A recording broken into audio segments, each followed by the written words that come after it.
Hello, happy day, happy day. My name is Miriam and I've got a message for you. The message is stop letting other people's worry you. When people are coming around you and they're telling you all the things they're worried about for your life, tell them, I don't accept your worry. Worry is not welcome here. You're allowed to wonder about me, but you're not allowed to worry about me. I don't accept your worry. Um, I feel like that's something that's gone on in your life a lot is that people tend to be like, oh, well, I wonder what he's doing or she's doing or what they're doing. I noticed that they were doing this and now they're changing this and now they're changing again. Oh my gosh, they're always so worried. And are they ever going to be like a typical person in society, blah, blah, blah? No, you won't. And if you're holding out for hope that you're going to be a normal person in society, guess what? Society's changing. The new normal for a normal person in society is somebody who's acting like their authentic self, who is being their authentic self, not having to act, but simply are being true to themselves. So, somebody who is diving deep into whatever their passions are, there is room for you to live a worry free life. And that can start with you and then setting that boundary with the people around you, just saying, hey, it's not welcome. When it comes to worry, when it comes to things that people may consider like a curse or, or a hex, a lot of times it's things that we hold on for ourselves and repeat in ourselves. Mental mantras are the most powerful mantras that we can have. And so when we're telling ourselves something in our head silently, even if we're not saying it out loud, nobody knows what's going on, we're still being affected by it, if anything, more than whenever we're saying it out loud. Because it's something that we can say naturally without even making our body move to say it for us. And so, if you've been around a lot of people in your whole life, and really the whole generation, all of society is about worry, um, that's going to be your first instinct, is to be concerned. You have everything that you need in order to solve whatever thing comes in front of you. And if there is something that comes in, an obstacle that appears in front of you, and you can't understand it and you can't fix it in that moment, you can learn because you have already learned. You specifically are someone who is a good learner. And that's something that people don't realize about you. Maybe you're not realizing about yourself until now, but you're really good at adapting and learning. And so even in your past, whenever it comes to like some of the traumas that you've been through or the cycles that you've had to repeat or the cycles that you've been breaking, it has been through your observation and your intellect. You observe something and then you figure out how to apply it into your specific life and your experience to move along into a positive way. And so, some people might even call you toxically positive at this point because you're always positive and people are always worrying for you because you're just like, I'm just going to go and I'm going to live my dreams. I'm going to follow my dreams. And that seems crazy to them. And they don't want you to do it because that's scary. In the words of Billy Joel, this is my life. Okay? I don't care what you say anymore. This is my life. This is your life.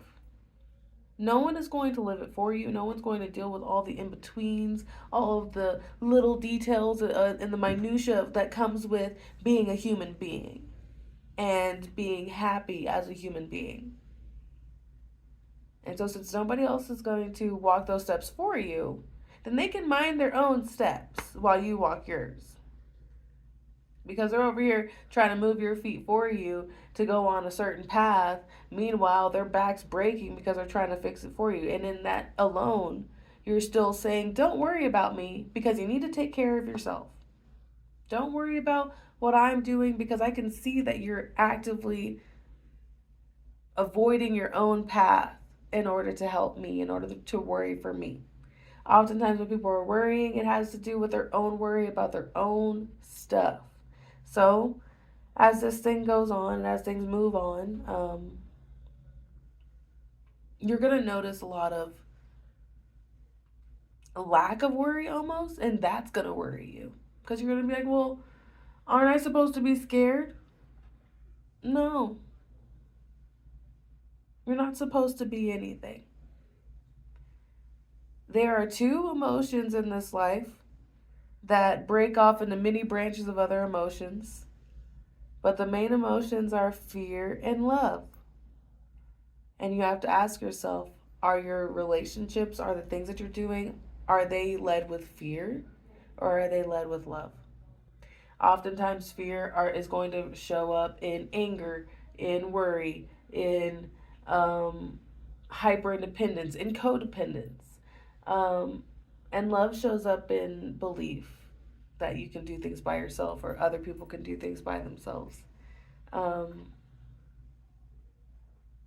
and that's going to be uncomfortable at first, but it becomes very comfortable very quickly, especially for you because you adapt, because you learn so quickly.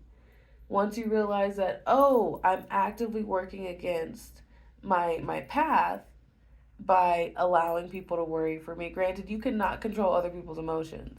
It's simply saying, setting that boundary.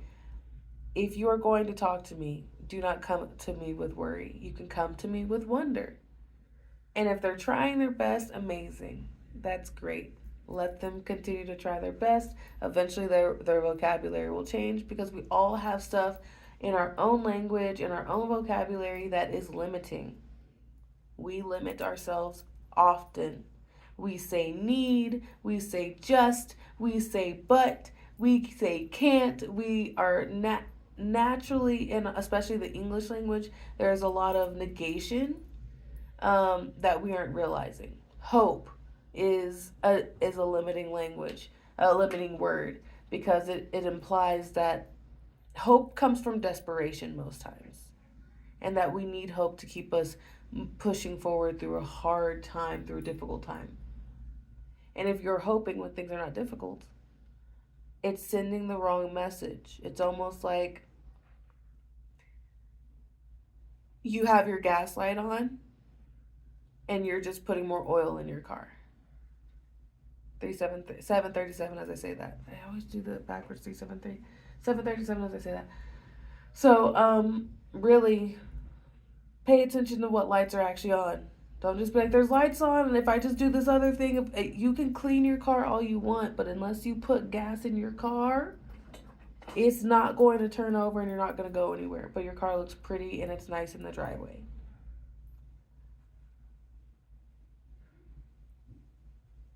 So, you no longer accept worry in your life. That's what I give to you. You no longer accept other people's worry for what's going on in your life. You no longer accept, the only thing you accept is wonder. People are allowed to wonder about your life. People are allowed to wonder about your path.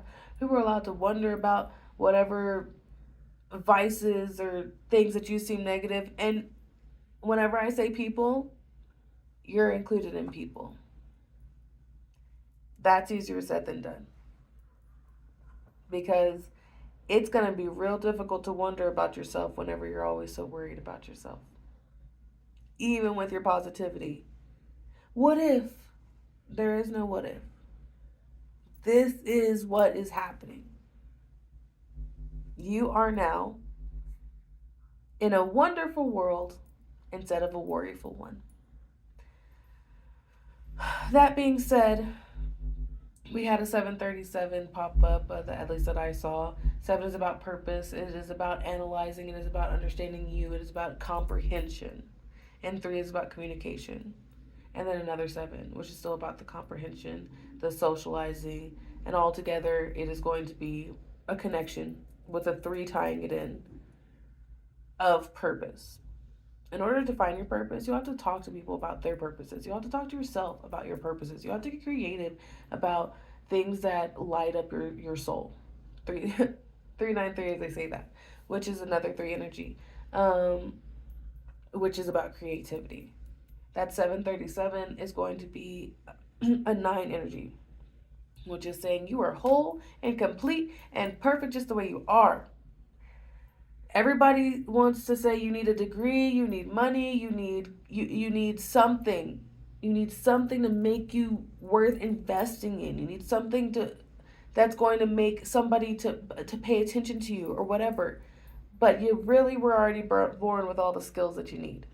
Sometimes you need sometimes there's times that you need to set aside need.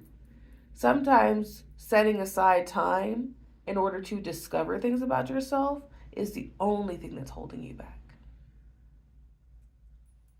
And that's something that's completely within your control. And so you're feeling that. You're feeling that you can actually take the reins and figure out who you are.